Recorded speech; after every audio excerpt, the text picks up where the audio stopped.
ॐ स्थापकाय च धर्मस्य सर्वधर्मस्वरूपिणे अवतारवरिष्ठाय रामकृष्णाय ते नमः। स्वामी विवेकानंद का my plan of campaign Bharat में दिए हुए व्याख्यानों में से एक। अमेरिका से स्वामी जी जब भारत लौटे और भारत में जो उन्होंने व्याख्यान दिए थे भारतीय जन समाज को फिर से जागृत करने के लिए, उस श्रृंखला का एक प्रवचन है my plan of campaign, Chennai में दिया हुआ। अभी जिस पॉइंट का आज हम डिस्कशन करेंगे, ऑलरेडी एक पॉइंट इस पूरे व्याख्यान को 3 फेजेस में मैंने बांट दिया है। इसका लिंक भी मैंने आपके साथ में शेयर किया है। पहला फेज़ है कि स्वामी जी जब अमेरिका गए तो उनके कार्य में किस तरह से बाधा डालने का प्रयास किया गया, इसके बारे में स्वामी जी विशद रूप से वर्णन करते हैं। और इस फेज़ को मैंने कुछ 3-4 स्टेप्स में बांट दिए हैं, 3-4 पॉइंट्स में बांट दिए हैं। इसके बाद में स्वामी जी बताएंगे कि भारत किस तरह से प्रगति कर सकता है, और उसके बाद में स्वामी जी की भारत प्रेम, राष्ट्र प्रेम की क्या डेफिनेशन है उसके बारे में देखेंगे। तो पूरे 3 फेजेस में बटा हुआ है। और पहला फेज जो है कि स्वामी जी के कार्य में किस तरह से बाधा डाली गई, उसका विवरण हम पढ़ रहे हैं। तीसरा पॉइंट हम आए हैं, persecution of Swami ji by Christian missionaries in Majumdar. अभी इस पॉइंट को स्टार्ट करने से पहले थोड़ा सा एक बैकग्राउंड देख लेते हैं। कल हमने ऑलरेडी डिस्कस किया कि किस तरह से हम धर्म को, तो व्यष्टि धर्म और समष्टि धर्म, इसमें हमने पूरा डिस्कस किया था कल कि किस तरह से धर्म को हम 2 एस्पेक्ट में बांट सकते हैं। व्यष्टि धर्म क्या है कि मेरा ईश्वर के साथ में क्या रिलेशन है, मैं और ईश्वर आध्यात्मिक साधना करने के लिए, आध्यात्मिक साधना का सर्वोच्च लक्ष्य प्राप्त करने के लिए, ईश्वर प्राप्ति के लिए मुझे जो करना पड़ेगा वो मेरा व्यष्टि धर्म है। और समष्टि धर्म है कि इस समाज के एक अंग के रूप में मेरे पे कुछ कुछ रिस्पॉन्सिबिलिटीज़ डाली गई है। अभी देखिए कि 2 तरह से होता है। हम किसी भी समाज, किसी भी सोसाइटी, किसी भी कम्युनिटी, किसी भी ऑर्गेनाइजेशन का पार्ट होते हैं तो हमारे पास में 2 चीज़ होती है। एक तो होते हैं हमारे राइट्स कि हम क्या मांग सकते हैं इस समाज से, इस परिवार से या इस ऑर्गेनाइजेशन से, और इन रिटर्न हमारे ऊपर कुछ कुछ रिस्पॉन्सिबिलिटीज़ होती है कि हाँ, ये जवाबदारियों का निभाव आपको करना है। तो हम लोग, जो भी मनुष्य है उसकी मल्टीपल आइडेंटिटीज़ होती है। एक तो है कि मेरा व्यष्टि धर्म तो है ही है, मेरा ईश्वर के साथ में संबंध, या तो आत्म साक्षात्कार के लिए मेरी साधना, वो तो हो ही गया। इसके बाद में मैं, या तो फिर इवन यदि मैं साधु हूँ तो रामकृष्ण संघ में रह रहा हूँ, तो मेरी कुछ रिस्पॉन्सिबिलिटीज़ है, मेरे कुछ राइट्स है। उस राइट्स और रिस्पॉन्सिबिलिटीज़ को फॉलो करना, राइट्स का रिस्पॉन्सिबिलिटीज़ को फॉलो करना, वो मेरा समष्टि धर्म हो गया, ये कम्युनिटी रिलीजन हो गया। अभी इसी तरह से यदि मैं गृहस्थ हूँ तो मैं शायद पिता हूँ, या तो मैं संतान हूँ, या तो फिर माँ हूँ, या तो फिर मैं पत्नी हूँ, या तो फिर मैं राजा हूँ, या तो वैद्य हूँ, या तो सैनिक हूँ, या तो फिर शिक्षक हूँ। जो भी रोल मेरा है उस रोल के अनुसार मेरा धर्म होता है। अभी एक प्रश्न बड़ा सीरियस हमारे सामने खड़ा होता है कि यदि हम ईश्वर प्राप्ति को ही जीवन का सर्वोच्च आदर्श गिने, जीवन का सर्वोच्च लक्ष्य गिने, तो फिर मैं समाज के भीतर में जो रह रहा हूँ उसके जो धर्म है उसका मैं सीरियसली पालन क्यों करूँ? यदि ईश्वर ही सर्वोच्च सब कुछ है, ईश्वर ही सर्वस्व है, तो समाज के प्रति मेरा जो ऋण है, या तो समाज के प्रति मेरा रिस्पॉन्सिबिलिटीज़ है, इस रिस्पॉन्सिबिलिटीज़ को मैं सीरियसली क्यों लूँ? मुझे जो समाज देता है वो मेरे राइट्स में ले लूँगा, किंतु इन रिटर्न मैं अपनी रिस्पॉन्सिबिलिटीज़ का पालन नहीं करूँगा। क्यों? क्योंकि समाज तो मिथ्या है, ये भ्रम मात्र है, अज्ञान से प्रकट हुआ है। जगत में जो कुछ भी देख रहे हो, यदि मैं जंगल में ज़्यादा जाता हूँ किसी रमणीय एक पिकनिक स्पॉट पे या तो फिर मंदिर में, तो वहाँ पे मैं कूड़ा कचरा इधर उधर आराम से फेंकूंगा। क्यों?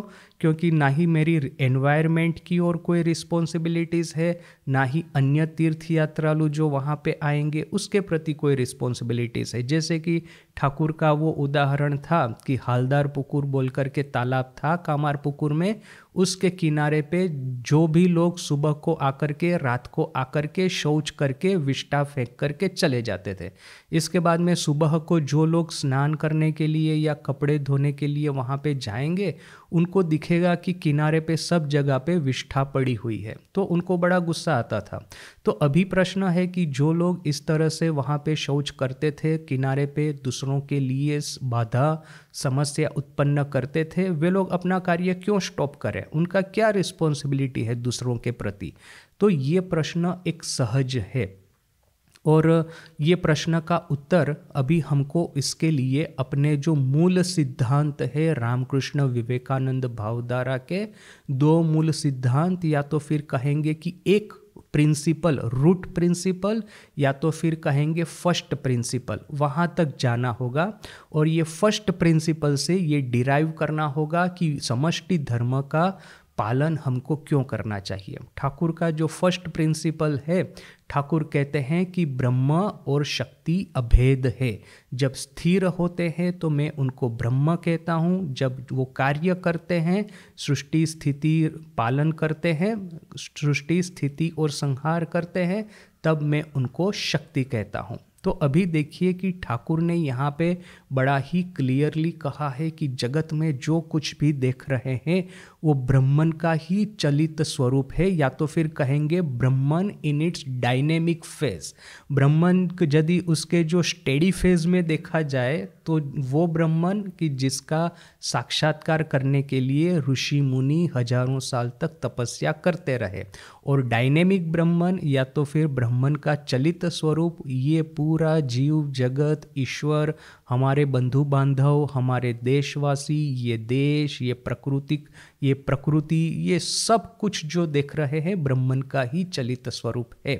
और यदि ब्रह्मन का चलित स्वरूप ये जगत है, ये देश बांधव है, ये नागरिक है, ये हमारे पड़ोसी है, हमारे मित्र है, हमारे परिवारजन है, तो उनके प्रति हमारी जो रिस्पॉन्सिबिलिटीज़ है उसका पालन करना भी उतना ही आवश्यक है जितना कि हम ब्रह्म साक्षात्कार के लिए जो प्रयास करते हैं। यानी कि देखिए कि हमारी एक तरह से देखें तो दो तरह की उपासना हो गई। प्रथम उपासना है कि ब्रह्मन को उसके स्थिर स्वरूप में प्राप्त करना, और दूसरी उपासना है कि ब्रह्मन को उसके चलित स्वरूप में प्रसन्न करना। यानी कि ब्रह्मन का स्थिर स्वरूप उसको प्राप्त करने की उपासना हमारे ऋषि मुनि हमको हजारों सालों से बता के गए हैं। हमारे उपनिषद में, हमारे शास्त्र में, पुराणों में, सब जगह पे ये कहानियाँ, ये साधन पद्धतियाँ, ये उपासना पद्धतियाँ, ये सब कुछ विवरित है, वर्णित है बड़े ही विशद रूप में कि ब्रह्मन के स्थिर स्वरूप को कैसे प्राप्त किया जाए। और साथ साथ में ही हमारा हिंदू धर्म है, वो धर्म के नाम पे बहुत सारे विवरण हमको देता है। वो चाहे पितृधर्म हो, पत्नी धर्म हो, राज्य धर्म हो, वाणिज्य धर्म हो, संतान धर्म हो, शिष्य धर्म, गुरु धर्म, सभी का रोल इस सोसाइटी में सुनिश्चित करके सभी को उनका उनका धर्म दिया गया है। और ये धर्म हमको क्या दिखाता है या क्या सिखाता है? वही चलित ब्रह्म का चलित स्वरूप, चलित ब्रह्म को प्रसन्न करना, या तो फिर जिसको कहेंगे शक्ति की उपासना करना। इसके लिए ये सामाजिक धर्म दर्शित किए गए हैं। अनफॉर्चुनेटली भारत में एक ऐसा समय आया, बुद्धिज़्म जो फेज था, बुद्ध के धर्म का जो प्रसार भारत में हुआ, उसमें कुछ बड़े ही सीरियस मिसकंसेप्शन धर्म के बारे में चालू हो गए। और ये मिसकंसेप्शन क्या है? ये मिसकंसेप्शन में सर्वप्रथम तो कहेंगे कि ये जो समाज है या तो ये सृष्टि है या तो फिर ये जीव जगत सब कुछ है वो मिथ्या है, या तो फिर इनको इग्नोर करके आप ब्रह्म साक्षात्कार या तो फिर निर्वाण प्राप्ति कर सकते हैं। ये निर्वाण प्राप्ति का जो विचार है, जगत को इग्नोर करके, जगत से संन्यास ग्रहण करके सीधे निर्वाण प्राप्ति की ओर जाना, इस कॉन्सेप्ट ने भारत में दो तरह के प्रॉब्लम खड़े किए। सर्वप्रथम तो कि हम लोगों ने, जो लोग बुद्धिज़्म या तो बौद्ध धर्म को फॉलो करते थे, उन्होंने ये सामाजिक रिस्पॉन्सिबिलिटीज़ की अवगणना करना शुरू किया। जैसे कि ये राजा है, राजा का जो राज्य धर्म है, राजा कहेगा कि मुझे राज्य धर्म का पालन नहीं करना है, चलो मैं कहीं जा कर के साधु हो जाता हूँ, भिक्षु हो जाता हूँ, मठ में जा करके। तो ये बुद्धिज़्म में ये एक प्रॉब्लम खड़ा हुआ। और दूसरा कि जो हिंदू धर्म को फॉलो कर रहे थे, अपने ट्रेडिशनल हिंदू धर्म को, उन लोगों में एक तरह का रिएक्शन आया। और ये रिएक्शन इस तरह से आया कि ये जो धर्म हमको बताए गए थे, वाणिज्य धर्म, शूद्र धर्म, ब्राह्मण धर्म या तो फिर ये राज्य धर्म, ये सब धर्म को चलित ब्रह्म को प्रसन्न करने की उपासना की बजाय उन्होंने ये वंश परंपरागत एक विधि विधान मात्र बना दिया। यानी कि अभी जो राजा है उसका लड़का राजा ही होगा, जो ब्राह्मण है उसका लड़का ब्राह्मण ही होगा, शूद्र है तो उसका संतान शूद्र ही होगा। इस तरह से वंश परंपरागत होकर के ये धर्म शक्ति की उपासना, शक्ति को प्रसन्न करने की बजाय एक तरह से एक फैमिली ट्रेडिशन बन करके रह गए। उसके पीछे का जो रियल स्पिरिट था वो स्पिरिट चला गया और सिर्फ उसका बाह्य आवरण रह गया। और इसी भारतीय समाज में फिर बाह्य आक्रमण प्रारंभ हुए। जब बाह्य आक्रमण प्रारंभ हुए तो भारत में दो समस्या, एक तो जो बौद्ध धर्म को फॉलो करते थे उन्होंने अपनी जवाबदारियों से, अपनी रिस्पॉन्सिबिलिटी से मुंह मोड़ लिया, और जो हिंदू धर्म का पालन करते थे उनके भीतर में धर्म, ये सामाजिक एस्पेक्ट या तो समष्टि एस्पेक्ट सिर्फ एक मात्र बाह्य आवरण होकर के रह गया था।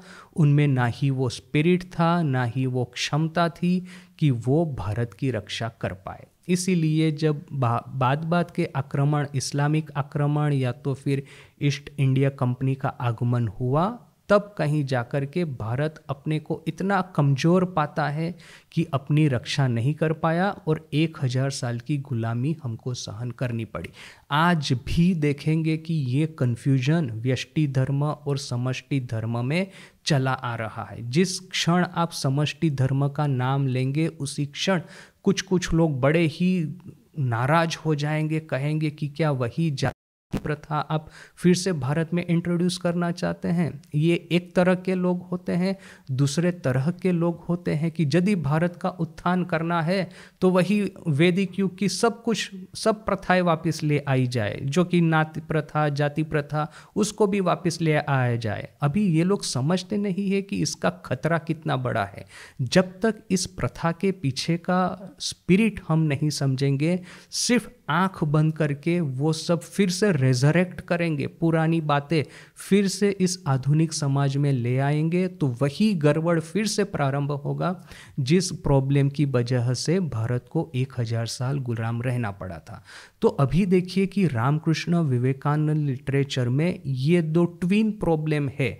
एक तो बुद्धिज़्म का जो प्रॉब्लम खड़ा हुआ है कि मैं अपनी सामाजिक रिस्पॉन्सिबिलिटी से मुंह मोड़ दूंगा, इसका सॉल्यूशन, और जो हिंदू धर्म के भीतर में जो प्रॉब्लम हुआ था कि ये सामाजिक धर्म, समष्टि धर्म को इसका एक बाह्य आवरण मात्र रह गया, उसका स्पिरिट जैसे कि लोप हो गया, अदृश्य हो गया। इस दोनों प्रॉब्लम का सॉल्यूशन रामकृष्ण भावधारा में, रामकृष्ण विवेकानंद भावधारा में किस तरह से है। यदि हम कहेंगे ये फर्स्ट प्रिंसिपल को एकदम क्लियरली समझेंगे कि ब्रह्म और शक्ति दोनों अभेद है, स्थिर है तो ब्रह्मन है, कार्य करते हैं तो शक्ति है। स्थिर ब्रह्मन और चलित ब्रह्मन, या तो फिर कहेंगे कि स्थिर ब्रह्मन, डायनेमिक ब्रह्मन, ये कॉन्सेप्ट यदि अपना क्लियर हो जाएगा तो इसके बाद में ठाकुर की जो साधन पद्धति है कि सर्वप्रथम जो उच्च अधिकारी है उनके लिए कि सर्वप्रथम तो नेति नेति मार्ग का अवलंबन करके अपनी जगत के प्रति सभी तृष्णाएं वासनाएं उसका त्याग करके ब्रह्मन साक्षात्कार कर ले।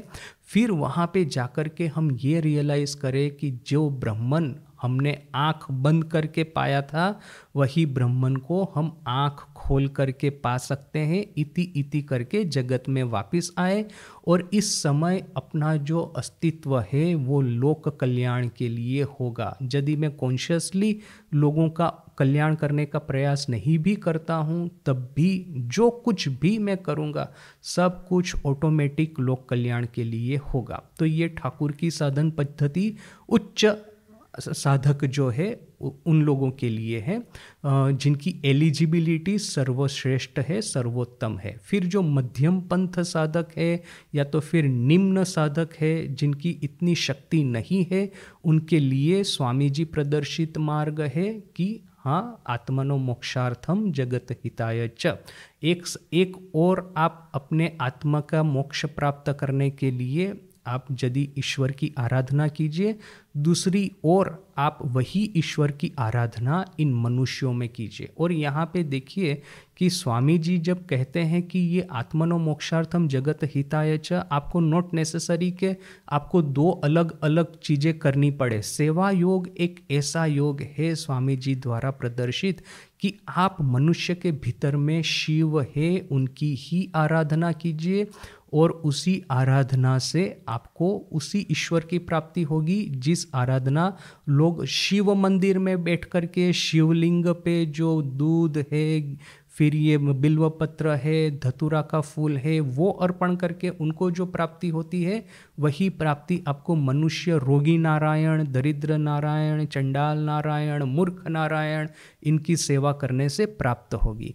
तो देखिए कि ये पूरा जो चक्र है किस तरह से रामकृष्ण विवेकानंद भावधारा अपने वैदिक युग का जो स्पिरिट है उसके साथ में जाकर के मिलती है। कोई भी कन्फ्यूजन रामकृष्ण संघ के फॉलोवर्स के मन में नहीं रहना चाहिए कि हाँ हमारा ये जो धर्म है समष्टि के प्रति इसका पालन हम क्यों करें यदि समष्टि मिथ्या है। तो ये प्रॉब्लम भी, ये कन्फ्यूजन भी हमारे मन में नहीं रहना चाहिए। और दूसरा कन्फ्यूजन, कोई लोग ये ट्रेडिशन के भीतर में ऐसे डूब जाते हैं कि ये जो ड्यूटीज़, रिस्पॉन्सिबिलिटीज़, धर्म, ये जो सब कहा गया है उसका बाह्य आवरण मात्र रखेंगे, वंश परंपरागत बना देंगे और उसके पीछे का स्पिरिट है उस स्पिरिट को भूल जाएंगे। ये दोनों पिटफॉल्स जो थे हमारे इतिहास में जिसकी वजह से हमको 1000 साल की गुलामी सहन करनी पड़ी, इस दोनों पिटफॉल से रामकृष्ण संघ की भावधारा को फॉलो करने वाले साधक है उनको बचना चाहिए। तो फर्स्ट प्रिंसिपल की ऊपर से सब कुछ जैसे कि डिराइव होता है, मैथमेटिक्स में इस तरह से होता है कि आपको फर्स्ट प्रिंसिपल दे दिया जाता है, फिर कहा जाता है कि डिराइव द प्रूफ। कोई भी एक प्रूफ होता है उसको फर्स्ट प्रिंसिपल के ऊपर में से डिराइव करो, तो पूरी एक मैथमेटिकल एक प्रोसीजर होती है, उसको फॉलो करके आप फर्स्ट प्रिंसिपल के ऊपर में से कोई भी प्रूफ को प्रूव कर सकते हैं, डिराइव कर सकते हैं। तो यहाँ पे भी ये जो हम डे टू डे लेवल पे जो फेस करते हैं, डे टू डे लेवल पे अपनी जो साधना है उसको किस तरह से हम फर्स्ट प्रिंसिपल यानी कि ब्रह्म और शक्ति अभेद, ये फर्स्ट प्रिंसिपल रामकृष्ण संघ का, उसमें से हम किस तरह से डिराइव करते हैं, कितने पॉइंट्स हमने डिराइव किए। तो ये था पूरा बैकग्राउंड। यहाँ पे स्वामी जी क्यों उनके ऊपर में हुए आक्रमण का उत्तर देते हैं, इसलिए क्योंकि उनको समष्टि धर्म पालन करना था, भारत के उत्थान के लिए रामकृष्ण संघ की स्थापना करनी थी और सिर्फ इतना ही नहीं, पूरे भारत में भ्रमण करके युवाओं को आह्वान करना था, युवाओं को वो जिस एक तमस में डूबे हुए थे उस तमस में से उनकी चमक भांगनी थी वो एक अर्थात कि ये जिस तरह के हिप्नोटिज्म में वो अपने को डाल दिए थे कि मैं निर्बल हूँ, मैं कुछ नहीं कर सकता, मेरे पास में कोई भी क्षमता नहीं है, उस हिप्नोटिज्म से उनको बाहर निकालना था। ये महत् कार्य स्वामी जी को करना था। ये कार्य में यदि कोई भी बाधा स्वरूप बने तो उनका प्रतिकार करने की बड़ी ही आवश्यकता थी। ये समष्टि धर्म स्वामी जी ने यहाँ पे फॉलो किया है। अच्छा, अभी ये जो थर्ड पॉइंट है अपनी टेक्स्ट में माय प्लान ऑफ कैंपेन में, इसको हम देखते हैं। तीसरा पॉइंट का मैंने नाम दिया है persecution of Swami ji by Christian missionaries and Majumdar. अभी स्वामी जी कहते हैं they joined the other opposition, they अर्थात कि ये थियोसॉफिकल सोसाइटी जिसकी चर्चा हमने कल की थी, थियोसॉफिकल सोसाइटी वाले दूसरे जो स्वामी जी के विरोधी थे उनके साथ में उन्होंने हाथ मिलाया। क्या थे वो लोग? Christian missionaries. There is not one black lie imaginable that this letter did not invent against me. एक भी काला झूठ ऐसा नहीं है कि ये मिशनरी लोगों ने मेरे बारे में खोज न निकाला हो, मेरे बारे में जैसे कि अप्रचार न किया हो। एक भी काला झूठ ऐसा नहीं है, सब तरह के झूठ उन्होंने मेरे बारे में फैलाए हैं। They blackened my character from city to city, poor and friendless though I was in a foreign country. मैं गरीब था, एक विदेशी शहर में, विदेशी जगत में रह रहा था, फिर भी इन्होंने जिस शहर में मैं जा रहा हूँ, गांव गांव शहर शहर, उन्होंने मेरे चरित्र को बदनाम करने का प्रयास किया है। I was in a foreign country. They tried to oust me from every house and to make every man who became my friend my enemy. जिस जिस घर में मुझे प्रवेश मिलता था, जिस जिस घर में मुझे वेलकम मिलता था, उस घर में से उन्होंने मुझे भगाने का प्रयास किया है। जो व्यक्ति मेरा मित्र हो रहा था उस व्यक्ति को मेरे अगेंस्ट में उनको भड़काने का काम किया है, उस व्यक्ति को मेरा दुश्मन बनाने का प्रयास किया है। They tried to starve me out. मुझे भूखा मारने का प्रयास किया गया। And I am sorry to say that one of my own countrymen took part against me in this. और ये क्रिश्चियन मिशनरियों के द्वारा ये अप्रचार, ये भयानक झूठ, ये भयानक एक पूरा कैंपेन मेरे विरोध में चलाया जा रहा था। मुझे ये कहते हुए खेद हो रहा है कि मेरा ही एक देश बांधव इस क्रिश्चियन मिशनरियों के साथ में जा मिला। He is the leader of A reform party in India. वो भारत में एक रिफॉर्म पार्टी है, ये रिफॉर्म सोसाइटी है, उसका नेता है। वो कौन रिफॉर्म पार्टी है? तो ब्राह्मण समाज। और वो कौन व्यक्ति है? तो वो है Majumdar. This gentleman is declaring every day Christ has come to India. ये जो सदगृहस्थ है वो प्रतिदिन ये घोषणा करते घूमते हैं कि जीसस क्राइस्ट भारत में आ चुके हैं, उनका अवतरण हो चुका है। Is this the way Christ is to come to India? क्या इस तरह से जीसस भारत में आएंगे कि आप लोग जितना भी झूठ फैलाना है फैलाइए, जितना भी हानि पहुंचाना है पहुंचाइए एक निर्दोष व्यक्ति को, और इस तरह से क्या आप जीसस को भारत में बुलाएंगे? Is this the way to reform India? क्या ये तरीका है भारत को एक तरह से सुदृढ़, स्वस्थ, सक्षम बनाने का, भारत को रिफॉर्म करने का? बिल्कुल नहीं। यदि आप कहते हैं कि Jesus stands for mercy, faith, hope and charity, जो कि क्रिश्चियनिटी के 3 प्रीसेप्ट्स है, तो यदि आप कहते हैं कि फेथ, होप एंड चैरिटी किस तरह से भारत में आएगी, तो एक जो अपना ही भारतीय बंधु अमेरिका जाकर के योग और वेदांत का प्रचार कर रहा है, हिंदू धर्म का प्रचार कर रहा है, भारत का एक अच्छा भविष्य बने उसके लिए प्रयास कर रहा है, उसके साथ में दुश्मनावट करके, उसको हानि पहुंचा करके, उसका अप्रचार करके, उसके बारे में 10 तरह के झूठ फैला करके, क्या ये फेथ है, होप एंड चैरिटी भारत में आएगा? क्या इस तरह से जीसस भारत में आएंगे? ये क्या आप लोग चला रखे हैं? देखिए कि यहाँ पे धर्म के नाम पे जो अपने पॉकेट भर लेना चाहते हैं, ऐसे लोगों की बात है। यदि कोई भी व्यक्ति सीरियसली किसी भी धर्म को फॉलो करता है, हमने तो ठाकुर के जीवन में देखा कि चाहे वो क्रिश्चियनिटी हो, न कि चाहे इस्लाम हो, न कि चाहे और कोई भी धर्म हो, उस धर्म के यदि आप सही सही आराधना करते हैं तो आपका चरित्र निर्मल, शुद्ध, स्वच्छ होने ही वाला है। स्वामी ठाकुर को खुद को जीसस का भी दर्शन हुआ था, मोहम्मद का भी दर्शन हुआ था। उन्होंने इस्लाम, क्रिश्चियनिटी दोनों धर्म की साधनाएं की थी। तो जहाँ तक धर्म के जो मूल कारण है, मूल प्रिसेप्ट्स है, उसको आप ठीक ठीक फॉलो करेंगे तो आप उसी लेवल पे चले जाएंगे जिस लेवल पे भारतीय समाज के सर्वोच्च संत विराजमान है, उसमें कोई प्रश्न नहीं है। किंतु धर्म के नाम पे यदि आप अपना स्वार्थ सिद्ध करना चाहते हैं तो देखेंगे कि हमेशा जो लोग आपसे आगे निकल रहे हैं उनके प्रति आपकी ईर्ष्या बड़े ही भयानक रूप से पनप जाएगी। इसीलिए जो लोग धर्म को फॉलो करते हैं, सही सही धार्मिक है, सही सही साधक है, सही सही जिज्ञासु है, मुमुक्षु है, उनके भीतर में ये 4 लक्षण आपको हमेशा दिखाई देंगे, जिसको कि योग में चित्त प्रसाद कहते हैं। योग शास्त्र में चित्त प्रसाद कहा गया है। मैत्री, करुणा, मुदिता और उपेक्षा। जो अपने समकक्ष है, जो हमारे समवयसी है, उनके प्रति हमेशा मैत्री रखनी चाहिए। जो हमारे से छोटे हैं, जो हमारे से निम्न कक्षा के हैं, उनके प्रति करुणा रखनी चाहिए। जो हमारे से बड़े हैं या तो हमारे से ज़्यादा पावरफुल है, उनके प्रति एक तरह का रिस्पेक्ट रखना चाहिए। और जो हमारे दुश्मन है, जो हमारा अहित करना चाहते हैं, उनकी उपेक्षा करनी चाहिए। ये उपेक्षा तब तक ही कि जब तक एकदम सीधा आक्रमण अपने ऊपर न आ जाए। तब यदि सीधा आक्रमण होता है तो प्रतिरक्षा करने के लिए हमको सब कुछ करना ही पड़ेगा। जैसे कि हमने कल डिस्कस किया था कि जैसे वो सांप की कहानी है, फिर वो वाघ की कहानी, शेर की कहानी है, फिर ये हाथी की कहानी है और ये बंदर की कहानी है। 4 कहानियों के माध्यम से, और वो पत्थर फेंकने वाले की कहानी, 5 कहानियां हैं जिसके माध्यम से ठाकुर हमको समझाते हैं कि दुश्मन यदि आ जाए, यदि कोई हमको हानि पहुंचाने को आ जाए तो हमको क्या करना है और क्या नहीं करना है। दोनों चीज़ें ठाकुर ने समझाई है। सर्वप्रथम क्या नहीं करना है, तो वो एक आदमी रास्ते से जा रहा था, धोबियों ने कपड़े धो करके सुखाए थे, उसके ऊपर पैर पड़ गया, तो फिर अभी वो लोग उसको मारने को जा रहे हैं, धोबी इस भक्त को।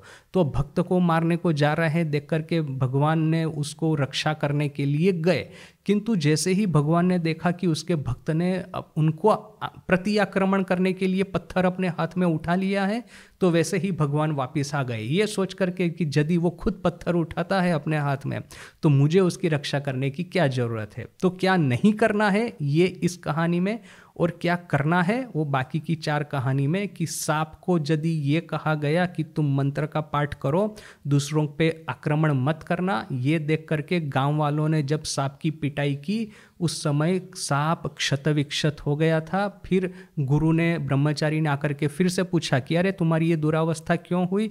तो सांप कहता है कि मैं अपनी रक्षा नहीं की इसके लिए, इन लोगों ने मेरी पिटाई की बदला लेने के लिए, मैं पहले उनको बड़े परेशान किया करता था। तो साथ साथ में ही ब्रह्मचारी ने कहा कि क्यों तुम फौंस तो कर सकते थे, उनको डर तो दिखा सकते थे अपनी रक्षा करने के लिए। तो वो एक क्या करना चाहिए। दूसरा वो शेर की कहानी कि 2 मित्र जा रहे हैं रास्ते से और शेर आ गया, तो एक मित्र कहता है चलो भगवान का नाम लेते हैं, तो दूसरा मित्र कहता है कि अरे भगवान को क्यों परेशान कर रहे हो, चलो पेड़ पे चढ़ जाते हैं। यानी कि यहाँ पे पुरुषार्थ की बात है बिल्कुल। जहाँ पे सांप को जैसे कि कहा गया कि तुमको फौंस करनी है, यहाँ पे कहा गया है कि पेड़ के ऊपर चढ़ जाओ, अपनी रक्षा इस तरह से करनी है। बिल्कुल आपको तमस में नहीं डूब जाना है, बिल्कुल निष्क्रिय नहीं हो जाना है, तो साथ साथ में ही दूसरों पे आक्रमण भी नहीं कर लेना है। तो ये फिर ये वो हाथी की कहानी कि वो शिष्य रास्ते से जा रहा है, हाथी रास्ते से दौड़ के आ रहा है, तो इमीडिएटली वो सोच रहा है कि सबके भीतर में नारायण है, तो हाथी के भीतर में भी नारायण है बोल करके रास्ते पे खड़े रह के वो हाथी का स्तव करने लगा। तो फिर हाथी तो वो देखेगा नहीं कि मेरा स्तव कर रहा है, सूंड से पकड़ करके उसको उठा करके फेंक दिया। अभी वो जब होश में आता है तो गुरु पूछता है कि क्यों रे पगले, हाथी आ रहा था रास्ते से, तुम छोड़ करके रास्ता भागे क्यों नहीं। तो शिष्य बड़ा बेचारा भक्तिभाव से कहता है कि गुरुजी आप ही ने तो कहा था कि हाथी नारायण। तो फिर ये गुरुजी भी उसको समझाते हैं कि महावत नारायण भी तो है बेटा, महावत नारायण ने तो कहा कि रास्ता छोड़ दो, तो उसकी बात क्यों नहीं सुनी। तो यानी कि यहाँ पे देखिए कि पुरुषार्थ का एक है कि आपको अपना पुरुषार्थ तो करना ही है, निष्क्रिय नहीं होना है और प्रत्याक्रमण नहीं करना है, ये 3 चीज़ें। और आखिर में वो जो स्वामी जी की बंदर वाली कहानी कि स्वामी जी के पीछे में बंदर दौड़ रहे थे, तो स्वामी जी अपनी रक्षा करने के लिए भाग खड़े हुए। उसी समय एक साधु ने आकर के कहा फेस द ब्रूट, बंदरों के सामने डट करके साहस के रूप से खड़े हो जाओ। तो जैसे ही स्वामी जी ने बंदरों के सामने खड़े हो गए पूरे शौर्य वीर्य के साथ में, तो बंदरों ने देखा कि उसको अभी उनको भगाने में कोई आनंद नहीं है बोल करके बंदर भी वहाँ से चले गए। तो अगेन सभी कहानियों में देखिए कि 3 बातें बड़ी स्पष्ट है। एक तो है कि बिल्कुल निष्क्रिय होकर के नहीं बैठे रहना है, तमस में नहीं डूब जाना है।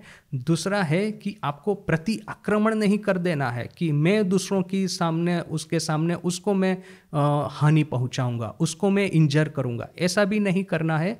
निष्क्रिय नहीं रहना है, प्रति आक्रमण नहीं करना है, किंतु पुरुषार्थ का सहारा लेकर के आत्मरक्षा करने के लिए जो बन पड़े वो करना है। तो ये हमने देखा पूरा कल। तो यहाँ पे भी देखिए कि ये मजूमदार वगैरह जो स्वामी जी पे आक्रमण करना शुरू किए थे, तो स्वामी जी किस तरह से उसका मुकाबला करते हैं, किस तरह से उनको रिस्पॉन्स देते हैं। ये 5 कहानियों में जो प्रिंसिपल निकल के आता है उसी प्रिंसिपल को फॉलो करके स्वामी जी ये सब कहते हैं। आगे कहते हैं, and this gentleman I knew from my childhood. ये मजूमदार है, उसको तो मैं बचपन से पहचानता हूँ। He was one of my best friends, वो मेरा बड़ा ही अच्छा मित्र था। When I saw him, I had not met for a long time one of my countrymen. I was so glad, and this was the treatment I received from him. जब मैं मजूमदार को world parliament of religion में मिला तो उस समय बड़ा लंबा समय हो चुका था कि मैं अपने किसी देश बांधव को नहीं मिला था। हमको पता है कि ये मई या जून में स्वामी जी अमेरिका आ गए थे और ये वर्ल्ड पार्लियामेंट ऑफ रिलीजन सितंबर में था। तो आई थिंक 2-2.5 महीने का बीच में गैप था। तो स्वामी जी कहते हैं इन 2-2.5 महीनों में मैंने किसी अपने बंधु देश बांधव को नहीं देखा था। तो वर्ल्ड पार्लियामेंट ऑफ रिलीजन में मजूमदार को देखा तो मुझे बड़ा खुशी हुआ, चलो मेरा एक देश बांधव यहाँ पे आया है, मैं उसके साथ में बैठ कर के गप लगाऊंगा। तो उस समय जब मजूमदार से स्वामी जी की मुलाकात हुई तो स्वामी जी उसको बहुत दिनों से नहीं किसी देश बांधव को मिले थे, और यहाँ पे मजूमदार को मिल करके उनको बड़ा खुशी हुआ। सोचे कि चलो भाई मेरा एक देश बांधव यहाँ पे आया है, मैं उसके साथ में बात करता हूँ। किंतु स्वामी जी के साथ में अच्छे से बात करने की बजाय स्वामी जी कहते हैं कि मुझे उसने इस तरह से बदला दिया, मेरा विरोध करना उसने शुरू किया। The day the parliament cheered me, the day I became popular in Chicago, from that day his tone changed. जिस दिन से पार्लियामेंट ऑफ रिलीजन में मुझे सफलता मिली, जिस दिन से लोगों ने मेरी सराहना करना शुरू किया, मेरी प्रशंसा करनी शुरू की, उसी दिन से उसका वर्तन मेरे प्रति जैसे कि बिल्कुल चेंज हो गया, बिल्कुल बदल गया। And in an underhanded way he try to do everything he could to injure me. और एक बड़े ही विश्वासघात रूप से, बड़े ही घिनौने तरीके से उसने मेरे सभी कार्यों के विरोध में कुछ न कुछ गड़बड़ करने का प्रयास किया।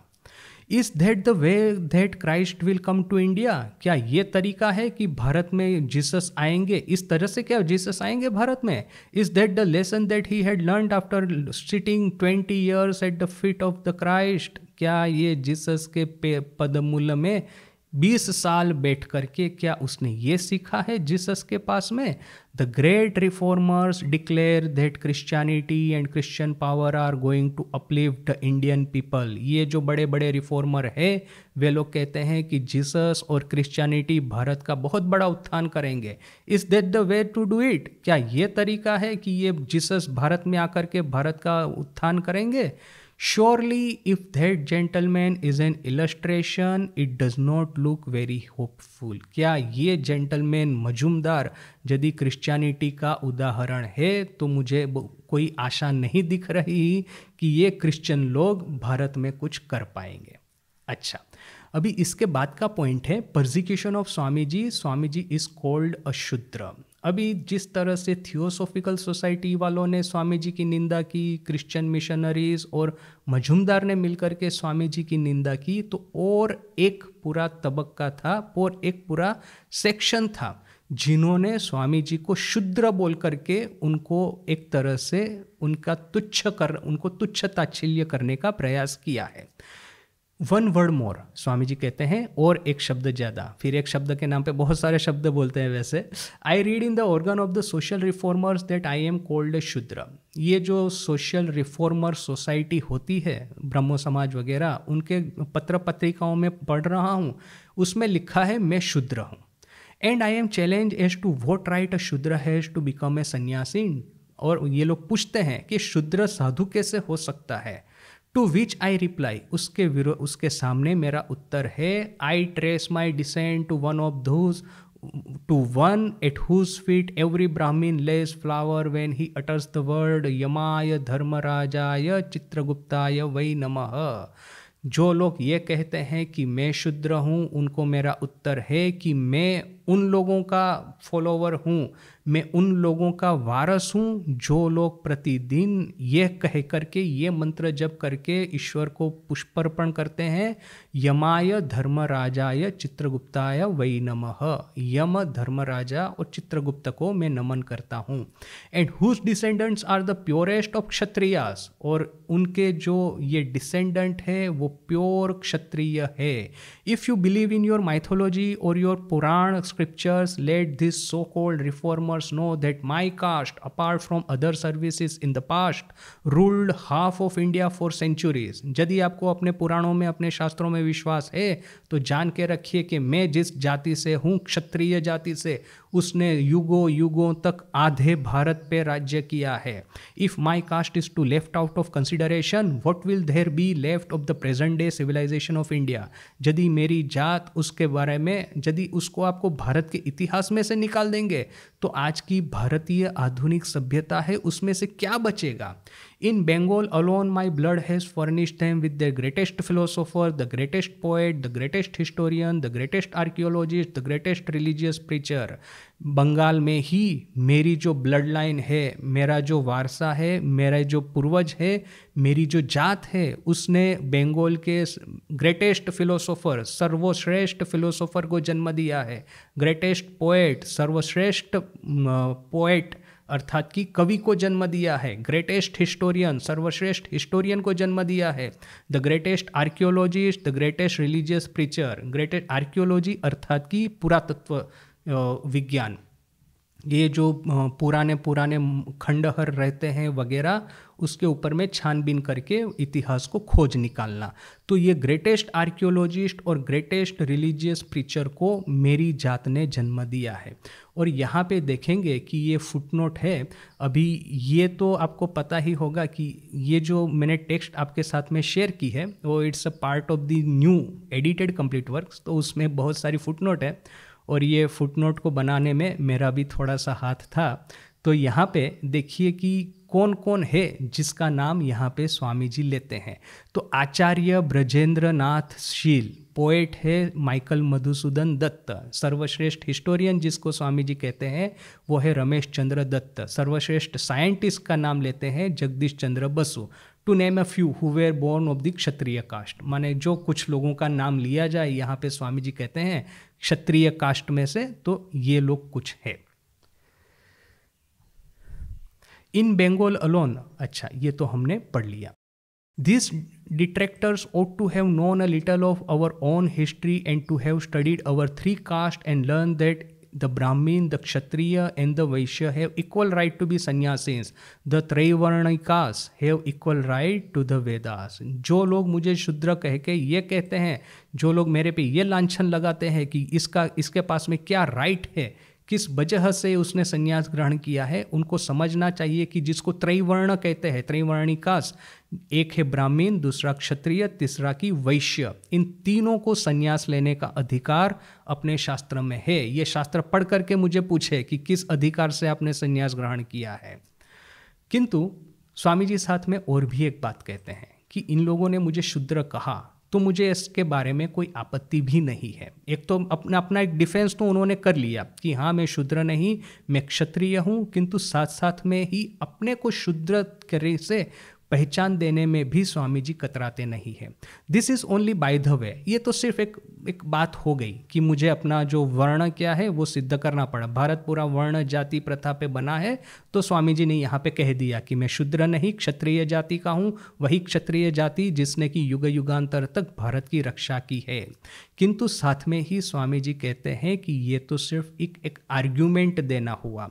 आई just refer to this but I am not at all hurt if they call me a Shudra. ये तो सिर्फ मैंने एक मेंशन कर दिया। किंतु यदि ये लोग मुझे शूद्र कहते हैं तो मुझे उससे तनिक भी किसी भी तरह की चिंता नहीं है या तो ग्लानि नहीं है। It will be a little reparation for the tyranny of my ancestor over the poor. ये जो मेरे पुरखे जो थे उन्होंने ये गरीब शूद्र के ऊपर में जो अत्याचार बिताए उसका ये छोटा सा एक रिपेरेशन होगा, छोटा सा एक बदला देना होगा कि यदि ये लोग मुझे शूद्र कहते हैं। इफ आई एम ए पराया I will be the more glad, for I am the disciple of a man who, a Brahmin of Brahmins, wanted to cleanse the house of a pariah. यदि वे लोग मुझे पराया कहते हैं, पारिया कहते हैं, ये एक साउथ इंडिया में एक होता है कि जो चंडाल शूद्र जाति के हैं तो पारिया कहते हैं उनको। तो यदि मुझे ये पारिया कहते हैं तो उससे भी मुझे कोई ग्लानि नहीं है, क्योंकि मैं उन गुरु का चेला हूँ जिस गुरु ने, जो कि ब्राह्मणों के भी ब्राह्मण है, ब्राह्मणों के भी जितने भी नियम है उस नियमों से 1000 गुना नियम साधना उपासना जिन्होंने की है, ऐसे गुरु ने, जो गुरु ने परिया के घर में जाकर के अपने सर के बालों से उनका टॉयलेट क्लीन किया है। तो क्लींस द हाउस ऑफ ए परिया, यहाँ पे स्वामी जी कहते हैं परिया का घर साफ किया है, किंतु हमको पता है कि ठाकुर ने सिर्फ उसका घर नहीं, उसका टॉयलेट क्लीन किया था, और सिर्फ हाथों से नहीं अपने बालों से किया था। अपना जाति अभिमान किस तरह से त्याग करना चाहिए ये हमको ठाकुर से सीखना है। Of course the Pariya would not allow him. How could he let this Brahmin sannyasi come and cleanse his house? Of course ये शूद्र जो था वो शूद्र तो ब्राह्मण को परमिट नहीं करेगा, उनको उनकी बात स्वीकार नहीं कर लेगा जब वो कहेंगे कि मैं तुम्हारे घर में आकर के तुम्हारा टॉयलेट क्लीन करना चाहता हूँ या तो फिर तुम्हारा घर ठीक करना चाहता हूँ, क्लीन करना चाहता हूँ। इसीलिए उनको तो छुपके आकर के ये करना था। And this man woke up in the dead of night, entered surreptitiously the house of this Pariya, cleaned his latrine, and with his long hair wiped the place. And that he did day after day in order that he might make himself the servant of all. परिया तो permission नहीं देगा, इसलिए ठाकुर रात को छुपके उनके घर में आते थे, अपने लंबे बालों से उनका टॉयलेट क्लीन करते थे, लेटरिन क्लीन करते थे, और ये कार्य उन्होंने दिन के बाद दिन कितने ही दिन तक किया, जिसकी वजह से इसको करने से वो अपने को सभी के सेवक के रूप में वो बन सके। ठाकुर कहते हैं ना कि दासानुदासो हम, जो दासों का भी दास है वो मैं हूँ। तो ये दासों का दास बनने की, अर्थात कि अपना जाति अभिमान त्याग करने की ठाकुर की ये साधना थी।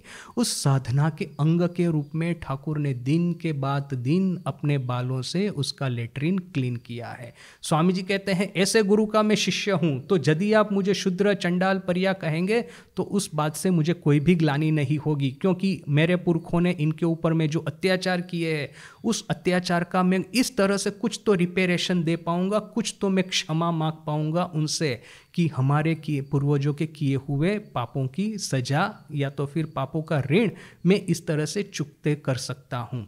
आई bear the feet of that man on my head. ये साधक, ये गुरु, मेरे ये अवतार स्वयं जिन्होंने अपने बालों से परिया का लेटरिन क्लीन किया, उनके पैर में अपने सर पे धारण करता हूँ। He is my hero, that hero's life I will try to imitate. वो मेरे हीरो है और उनका जीवन मैं फॉलो करने का, उपदेश फॉलो करने का मैं जीवन भर प्रयास करता रहूँगा। By being the servant of all, a Hindu seeks to uplift himself, that is how the Hindu should uplift the masses, not by looking for any foreign influence.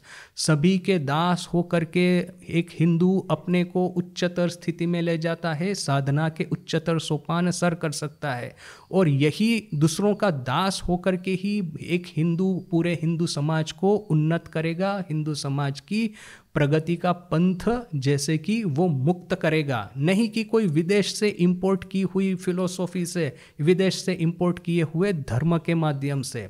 20 years of Occidental civilization brings to my mind illustration of the man who wants to starve his own friend in a foreign land simply because his friend is popular, simply because he thinks that this man stands in the way of his making money। ये 20 साल जिन्होंने ये विदेशी सभ्यता का पान किया, विदेशी धर्म की शिक्षा ली, उस विदेशी धर्म विदेशी सभ्यता का पान करके उसका अनुसरण करके ये एक व्यक्ति खड़ा हुआ जो कि अपने मित्र के रास्ते में ही बाधा डाल रहा है, मित्र के विरोध में ही सब झूठ फैला रहा है, मित्र को ही हानि पहुंचाने का प्रयास कर रहा है। क्यों?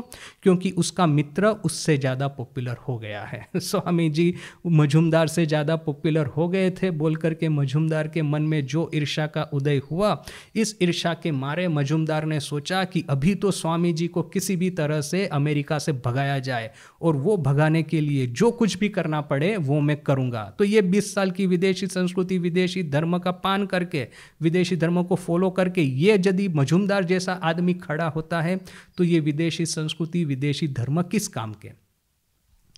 And the other is the illustration of what genuine Orthodox Hinduism itself will do at the home। और जो दूसरा उदाहरण है ठाकुर का, वो उदाहरण है कि एक genuine Orthodox हिंदू धर्म क्या प्रकट कर सकता है, तो श्री रामकृष्ण देव को जन्म दे सकता है। Let any one of our reformers bring out that life, ready to serve even a pariah, and then I will sit at his feet and learn, and not before that। यदि ये विदेशी संस्कृति विदेशी धर्म को फॉलो करने वाले ठाकुर जैसे एक चरित्र को प्रकट करके बता दे तो मैं उनके पैरों के सामने बैठ करके मैं उनके आदर्शों का पालन करूंगा। नॉट बिफोर दैट, उससे पहले नहीं। 1 ounce of practice is worth 20,000 tons of big talk. ये बहुत बड़ा स्टेटमेंट। 1% ऑफ प्रैक्टिस वो 1000% ऑफ बिग टॉक, बड़ी बड़ी बातें करने से भी ज़्यादा अच्छा है। 1 ounce of practice worth 20,000 tons of big talk. ये जो दोनों के बीच में जो डिफरेंस है मात्रा का, 1 ounce यानी 1 ग्राम के आसपास होगा और उसके सामने 20,000 टन दोनों के बीच में डिफरेंस देखिए। 1% और 100% ऐसा नहीं, 20,000 टन का डिफरेंस दोनों के बीच में है। 1 ग्राम या तो 1 ounce आप प्रैक्टिस करेंगे तो 20,000 टन बड़ी बड़ी बातें यदि आप करते हैं उससे भी ये बेटर है। इसके बाद में नया पॉइंट चालू होता है जिसको कि अभी हम कल देखते हैं। आज यहीं तक। ओम शांति शांति शांति। हरि ओम तत्सत। श्री राम कृष्णार्पणमस्तु। ना किंतु यहाँ पे एक बात है, देखिए, एक तो good intention themselves go a long way.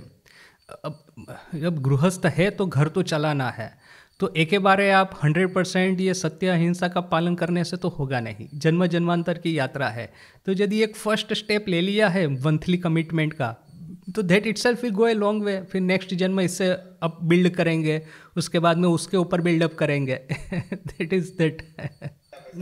Of course मैं उनकी बात तो एकदम 100% क्लियर है कि जब तक चोरी करते हैं वेदांत से कोई लाभ नहीं है, किंतु वही है कि एक स्टेप तो लिया, चलो भाई। बाकी जो लोग भयानक तमस में डूबे हैं, माने बेशर्मी से चोरी करते हैं, उनसे तो एक स्टेप ऊपर है। किंतु वो सीमलेस इंटीग्रेशन है ना, वो आप जब ईश्वर प्राप्ति करके वापस आएंगे तब वो सीमलेस इंटीग्रेशन आपको दिखेगा। जब तक हम उस साधना के पाथ पे हैं, और ख़ास करके हम सभी लोग तो मंद और मध्यम अधिकारी है, तो हम लोगों के लिए जो प्लान करके जो करना है, स्वामी जी का जो रास्ता है, आत्मनो मोक्षार्थम जगत हिताय च, आपको प्लान करके सब करना पड़ेगा। सो इंटेलेक्चुअली समझ करके प्लान करके करना है, वो एक सीमलेस हो जाएगा, एक सहज हो जाएगा। कब? जबकि आप साधना के उच्च सोपान सर करेंगे, नॉट बिफोर दैट। उससे पहले तो आपको बुद्धि लगा करके करना पड़ेगा। हाँ, जोर लगाना पड़ेगा। हाँ, अभी जैसे वो एक अच्छा स्टूडेंट होता है, उसको एक आप प्रॉब्लम सोल्व करने को देते हैं तो फट करके सोल्व कर देगा। अभी ये जो मंद स्टूडेंट है, वो बेचारा कितना घंटों सोचता रहेगा, इसको पूछेगा उसको पूछेगा, कहाँ से कॉपी करने का प्रयास करेगा। तो वो मैंने इस तरह से है कि हमारा वो मंद स्टूडेंट वाली बात है, हमको बहुत कुछ प्लान करके सोच समझ करके करना पड़ता है। मैक्रोकोज़म और माइक्रोकोज़म बेसिकली थे कि जीव और ब्रह्मन, इन दोनों के बीच का ये डिफरेंस दिखा रहे हैं। और यहाँ पे जो है कि व्यक्ति और समाज, इन दोनों के बीच का ये एक कनेक्शन है। तो वो कॉस्मोस, कॉस्मिक वो हो गया ब्रह्मन या तो फिर आत्मन, और ये इंडिविजुअल हो गया हमारा खुद का अंतरात्मा या तो फिर जीवात्मा। टेक्निकल टर्म है जीवात्मा और आत्मा और जीवात्मा, या तो फिर ब्रह्म और जीवात्मा। इन दोनों के बीच का कनेक्शन है मैक्रोकोज्म माइक्रोकोज्म, और यहाँ पे समाज और व्यक्ति, इंडिविजुअल एंड सोसाइटी, इन दोनों के बीच का कनेक्शन है। सो आप देखिए कि यदि आप फर्स्ट प्रिंसिपल से किंतु सब कुछ डिराइव होता है, इसलिए कोई प्रश्न ही नहीं है। फर्स्ट प्रिंसिपल कहता है कि ब्रह्म शक्ति अभेद, तो एक और आपका ब्रह्मन है जो कि आपको कॉस्मिक प्रिंसिपल कहेंगे, दूसरा है शक्ति। शक्ति के भीतर में सब आ जाता है, मेरा इंडिविजुअल जीवात्मा भी आ जाता है, जीव जगत सब कुछ आ जाता है। तो फर्स्ट प्रिंसिपल से तो सब कुछ डिराइव होता ही है, but basically the concept is different. ये जो आपने एक्सीडेंट की बात कही ना, मैं एक महाराज की बात करता हूँ, नाम नहीं लूँगा। वो कहीं पे जा रहे थे बड़े सिटी में, तो अभी तो आश्रम की गाड़ी तो ड्राइवर ही चलाता है, तो किसी दूसरे की गाड़ी के साथ में टक्कर हो गई। अभी गलती सामने वाली की थी, तो अभी वो सामने वाली थी एक लड़की जो कि गाड़ी चला रही थी। अभी उसका गुस्सा एकदम उसने ड्राइवर पे निकलना शुरू किया अपने आश्रम के, कि अरे ठीक से नहीं चलाते हो क्या, मेरी गाड़ी के साथ में एक्सीडेंट हो गया। अभी क्लियरली गलती उसकी थी, किंतु अभी वो और ज़्यादा चिल्ला करके, वो ड्राइवर क्या होते हैं बेचारे अपने, वो थोड़े सीधे साधे होते हैं, तो कुछ उत्तर नहीं दे पा रहा था। तो ये महाराज पीछे बैठे थे, तो उन्होंने एकदम लड़की के साथ में झगड़ा करना शुरू कर दिया। आपको समझ में नहीं आता कि आप ठीक से गाड़ी नहीं चलाती वगैरह वगैरह। अभी वो इतनी नाराज़ हो गई, बोला मैं आपके ऊपर में केस करूँगी। अब यहाँ पे देखिए प्रॉब्लम क्या है, उसकी गलती हो कि नहीं हो। अपने समाज में आजकल के जो रूल्स एंड रेगुलेशन है, स्त्रियों को सम्मान वगैरह, वो यदि कंप्लेन करेगी तो सामने वाला एकदम फंस जाएगा। ये जो जेंडर इक्वालिटी का मामला आ जाता है, और फिर यहाँ पे तो साधु थे, तो वो बेचारे महाराज डर गए कि अभी क्या करना है। तो फिर किसी ने कहा कि 20,000 ना कि ऐसा कुछ देके आप समाधान कर लीजिए। अब देखिए कि वो गलती है वो लड़की की, फिर भी सामने से पैसा देना पड़ा। अभी प्रश्न है कि उनका वो गलती करके भी हमसे झगड़ रही है, और हम उसका मुकाबला करें कि नहीं, और मुकाबला करने में फंस गए, पैसा देना पड़ा। This is very. तो अभी क्या है कि जो कुछ भी करना है आपको देश काल पात्र देख करके करना है। अभी एक दूसरा एक उदाहरण इसी तरह का है, मैंने सुना है, इसका मैं कोई ये नहीं कर पाऊंगा कि सही है कि गलत है, किंतु 2-3 लोगों से मैंने इसको सुना है कि का एक दल वो कहीं पे गया साधुओं का, विदेश में, मोस्ट प्रोबेबली अमेरिका में, और फिर वो जो चेकिंग वगैरह जो होता है वहाँ पे प्लेटफॉर्म पे, तो उन्होंने कहा कि ये जो लेडीज़ जो है वो ऐसा कोई चेकिंग नहीं करेगी फिजिकल वगैरह, वो उनको हटा करके किसी पुरुष को आप यहाँ पे ले आइए। अभी वहाँ पे अमेरिका में जेंडर इक्वालिटी का मामला तो बड़ा स्ट्रिक्ट रहता है, तो उन्होंने इस तरह का कंप्लेन किया, तो वो जो लेडी ऑफिसर थी वहाँ पे, उसने इनके ऊपर केस कर दिया। उसमें भी वो उन लोगों को काफ़ी उनको पैसा वगैरह देना पड़ा था। अभी देखिए कि उनकी कहने की कुछ तो बात ठीक है कि आप फिजिकल एग्जामिनेशन एक लेडी ऑफिसर के पास में साधु क्यों करवाएगा। On the other hand gender equality का मामला खास करके पब्लिक प्लेसेस पे होता है, then you have to follow that rules and regulation, right. तो यहाँ पे आप क्या करेंगे, द थिंग इज दैट कि देश काल पात्र देख करके यह सब करना होता है। वहाँ पे यदि आप ये कहेंगे मैं सही हूँ या फिर मैं साधु हूँ या I am better, that will not do. So ये देश काल पात्र और ये कॉमन सेंस यही एकमात्र सहाय है। इसके अलावा अभी देखिए कि ये साधु नहीं होते तो उन्होंने और ज़्यादा झगड़ लिया होता वो लड़की के साथ में जिसने एक्सीडेंट किया, और लड़की भी 10 बार सोचती कि मैं वो कोर्ट केस करूं या न करूं, क्योंकि साधु लोग को उसको पता है कि वो बहुत ज़्यादा कुछ गड़बड़ नहीं करने वाले हैं, तो समाज में बदनामी का भी डर है। किंतु बाकी कोई होगा तो वो डर के मारे ऐसा अपने को रोक देगा, ऐसा नहीं होने वाला है। सामने वाला भी किस तरह से हमारे से रिएक्ट करता है, वो बहुत सारे फैक्टर्स होते हैं। जेंडर इक्वालिटी का आज जिस तरह से है, पहले ऐसा नहीं था, तो उस समय वो लड़की भी बेचारी 10 बार सोचती कि किसी पुरुष के सामने मैं झगड़ा करूं कि नहीं। आज का रूल्स रेगुलेशंस बहुत चेंज हो गए हैं, स्त्रियों के भीतर में बहुत साहस भी आया है जो कि उचित भी है आना, किंतु इसकी वजह से समाज के रूल्स भी चेंज हो गए हैं। तो हम जिस समाज में रहते हैं उस समाज के अनुसार हमको रहना पड़ेगा। ये वाले भारत में जिस तरह से रहते हैं बोलेंगे वही नियम हम अमेरिका जाके पालन करेंगे, it is not going to help. Same rules दो देश में नहीं लगेंगे क्योंकि दोनों के रूल्स रेगुलेशंस सोशल कन्वेंशंस बहुत ही डिफरेंट है। तो देश काल पात्र के भीतर में रह के आपको ये डिसाइड करना है। थिंग इज दैट कि जो बेसिक प्रिंसिपल है, जैसे कि हमने वो 5 कहानियों के माध्यम से देखा, सामने किसी की हानि नहीं करनी है, आत्मरक्षा करनी है, गाइडिंग प्रिंसिपल है, किंतु सामने किसी को हानि करने को नहीं जाना है। जो आप भी कह रहे हैं वो भी ठीक है कि जो कुछ असामाजिक तत्व है वो स्त्रियों की कोई रिस्पेक्ट नहीं करते हैं, और इसीलिए रूल्स इतने टाइट है आज। ये जेंडर इक्वालिटी वो जो किया गया है, जैसे मैंने पहले ही कहा कि it is good for the society. Swami ji ने खुद ने कहा है कि जहाँ पे स्त्रियों के सम्मान नहीं है वो सोसाइटी पशुवत सोसाइटी है। अमेरिका जाकर के स्वामी जी ने क्या कहा कि America is a heaven for masses and women. स्त्रियों के लिए और गरीब लोगों के लिए अमेरिका जैसे कि स्वर्ग है। तो वो तो होना ही चाहिए। वही बात है कि हमारी जो एक्शन है पुरुषों की या स्त्रियों की, उस परिप्रेक्ष्य में सोच समझ करके लेनी है। आप बोलेंगे मैं उस गांव में इस तरह से रहता था, इस शहर में भी इस तरह से रहूँगा, भारत में इस तरह से हमारे प्रिविलेज थे, अमेरिका में भी मिलेंगे। सो दैट प्रॉब्लम क्या है ना कि यहाँ पे एब्सोल्यूट रूल तो कुछ है नहीं, परिप्रेक्ष्य के अनुसार आपको करना है। स्वामी जी का खुद का उदाहरण देखिए कि स्वामी जी जब भारत में एज ए परिव्राजक भ्रमण कर रहे थे, उनकी निंदा करने का जब भी प्रयास हुआ है, स्वामी जी ने या तो कोई उसको ये नहीं किया है, मैंने इग्नोर करने का प्रयास किया है, और जहाँ पे नहीं हो सका उसको डांटा भी है। जैसे वो रेल के डिब्बे में बैठने की बात है कि वो लेजिटिमेट टिकट लेके फर्स्ट क्लास में बैठे थे क्योंकि उनको पेट का प्रॉब्लम था, बार बार शौच के लिए जाना पड़ता था, तो उनके डिवोटी ने उनके लिए फर्स्ट क्लास की टिकट निकाल दी। अभी स्टेशन मास्टर आके कहता है ये काला नंगा फकीर फर्स्ट क्लास में क्यों बैठा है, भागो यहाँ से। तो अभी स्वामी जिसने टिकट निकाली थी वो खुद रेलवे कर्मचारी था, स्वामी जी के पास में ही बैठा था। वो टिकट चेकर को बार बार रिक्वेस्ट कर रहा है कि सर मैंने इनके लिए टिकट निकाली है, उनको यहाँ पे बैठने का अधिकार है। फिर भी वो टिकट चेकर नहीं सुन रहा है क्योंकि सामने एक गोरा आदमी बैठा था। वो कहता है मैं फकीर के साथ में क्यों यात्रा करूँगा। तो उसके बाद में किंतु स्वामी जी का टेम्पर गया और उसको झाड़ना शुरू किया।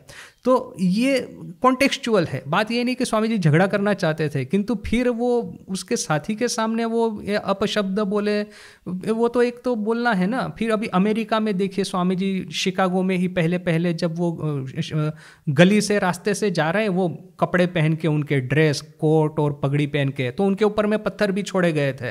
तो फिर स्वामी जी वहाँ पे भी कुछ नहीं बोलते हैं। स्वामी जी कहते हैं कि मैं जब अमेरिका की गलियों से जाता हूँ तो हमेशा एक वो जो अमेरिकन लेडी डिवोटी को साथ में रख करके निकलता हूँ। क्यों है? क्योंकि वो लेडी डिवोटी साथ में रहेगी तो उसकी प्रेजेंस से कोई उनको अपशब्द नहीं कहेगा, उनके ऊपर में पत्थर नहीं फेंकेगा, उनका अपमान नहीं करेगा। So Swami ji also learn to contextualize the whole thing. जैसे आपने कहा कुछ बैटल फाइट करनी है, कुछ की उपेक्षा करनी है। सब बैटल्स आप फाइट करने को जाएंगे तो जीवन उसी में जाएगा। ये देखिए रामायण महाभारत जब आप पढ़ेंगे ना, ये जो धर्म का जो कन्फ्लिक्ट है, कैसे वो माने हम लोग तो छोड़ ही दीजिए, अवतार पुरुष किस तरह से वाली का पीछे से वो तीर मार के भगवान राम ने वध किया। फिर यहाँ पे वो एक्लिप्स लेके आए भगवान कृष्ण युद्ध क्षेत्र में जादू चमत्कार करके, संध्या हो गई है, सबने शस्त्र रख दिए तो अभी उसका वध करो।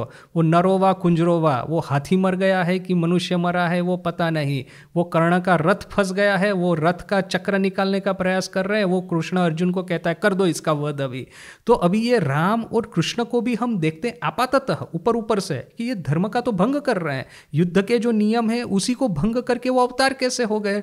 किंतु बात है कि देखिए कि ये लोग भी कॉन्टेक्चुअलाइज करते हैं, नीति और अनीति का एक कॉस्मिक बैटल चल रहा है। With in that cosmic battle आपको कॉन्टेक्चुअलाइज करके यदि वो रथ का पहिया निकाल रहा है और उसका वध करने की जरूरत है तो शत्रु के हाथ में शस्त्र नहीं रहने से उसका वध न करे, इस नियम को भंग करके उसका वध करवा दिया। सो किस तरह से ये लोग भी कॉन्टेक्चुअलाइज करते हैं।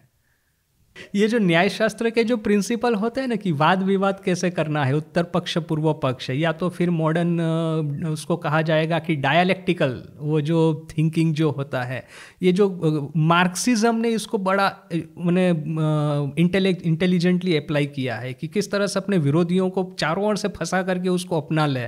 तो ये डायलेक्टिक जो है उसके गुरु के उसके पापा के पापा तो हम लोग हैं न्याय शास्त्र डायलेक्टिक से उत्तर पक्ष पूर्व पक्ष, ये तो भारत में डेवलप हुआ है। आप वो मार्क्सिज्म कम्युनिज्म का सहारा लेके स्वामी जी के साथ में युद्ध करेंगे तो पता चल जाएगा कि क्या करना है।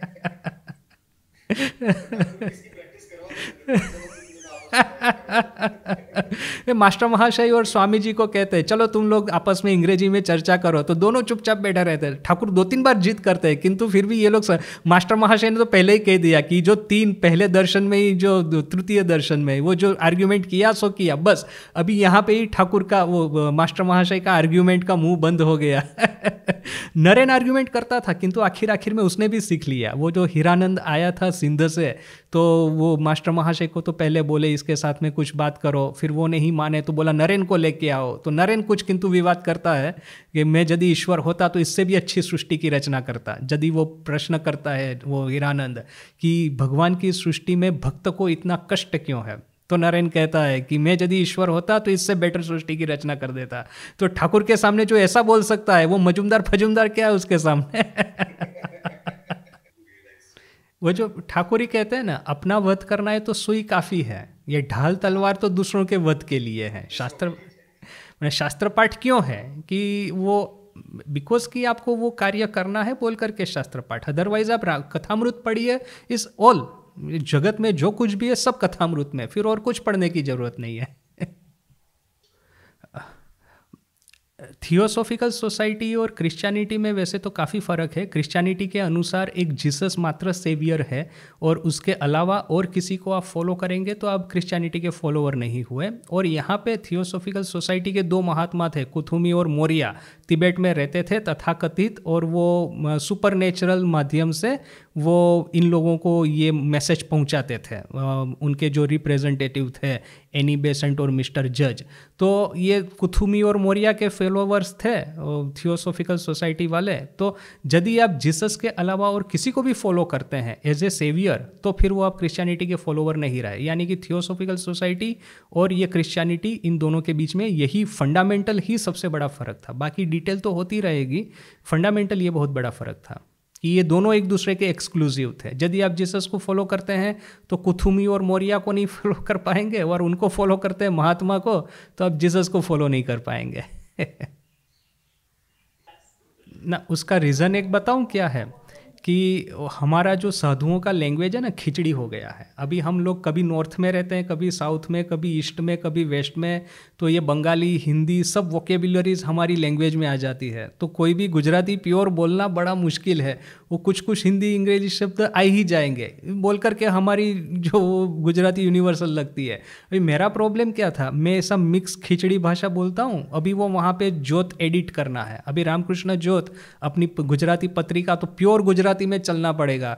मुझे इतना तकलीफ होता था, मैं क्योंकि मुझे खुद को आर्टिकल लिखना है, मैं बोल रहा हूँ और वो ऑपरेटर बैठ करके लिख रहा है, फिर वो ऑपरेटर बीच बीच में बोलेगा महाराज ये तो हिंदी शब्द है। मैंने कहा ये हिंदी शब्द है, तो हाँ ये हिंदी है, गुजराती नहीं है। मैंने बोला इसका गुजराती खोजो। अभी कभी कभी वो बोलता है ये तो बंगाली शब्द है। मैंने कहा अरे ये तो बंगाली का गुजराती खोजना पड़ेगा। उस समय मुझे समझ में आया कि वो प्योर गुजराती वो बोलना हम लोग चाहे कि भूल ही गए हैं एक तरह से। मैं यहाँ पे कुछ लोग बोलते हैं आप तेलुगु सीख जाएंगे, तो सुहितानंद जी आए थे, मुझे बोला तुम तेलुगु सीख जाओ। मैंने कहा महाराज क्या बात करते हैं, मैं ब्रह्मचारी होता तो सोच सकता, अभी मैं बूढ़ा हो गया हूँ, अभी क्या नया लैंग्वेज सीखना, वो भी तेलुगु। मैंने ये मराठी पंजाबी होता तो फिर भी कुछ साहस करते, ये तेलुगु भी छोड़ दीजिए।